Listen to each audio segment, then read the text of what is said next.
Eat Bulaga, may pambato sa It's Showtime ngayong nasa GMA na.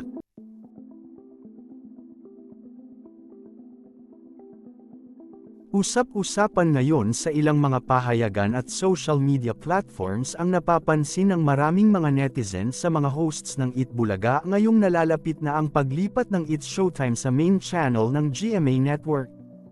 Ayon sa ilang mga netizens, napapansin na umano nila na tila nagiging mainitin ang ulo ng Eat Bulaga host na si Joey De Leon. Hinala naman ng ilan na baka apektado na ito sa muling pagtatapat nila ng It's Showtime sa mainstream media at triggered na umano ito dahil hindi naman lingid sa kaalaman ng lahat na mayroong malawak na reach ang GMA7 dahil napapanood ito kahit sa ilang liblib ng lugar sa bansa. Samantala, may mga nagtatanggol naman kay Joey De Leon at sinasabing nag-a-adjust pa ang TVJ dahil sila na rin ang producer ngayon ng Eat Bulaga. Bilang producer ng Eat Bulaga kasama ang TV5 kailangan umanong maging hand-on ang TVJ sa show at maging sa finances nito.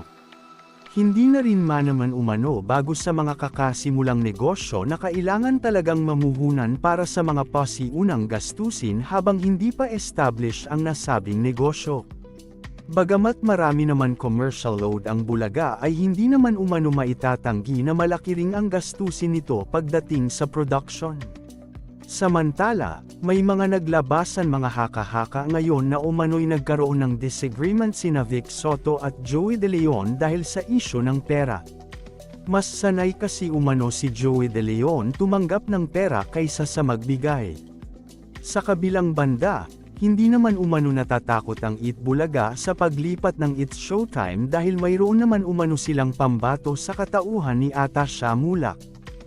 Isa umano sa malaking asset sa kanilang programa si Atasha Mulak dahil bukod sa pleasant ay very refreshing umano ang style nito sa pag-host. Napakaganda rin umano nito at magaling din sa pagsayaw. Ito umano ang ipantatapat nila sa It's Showtime sa paglipat nito sa GMA7.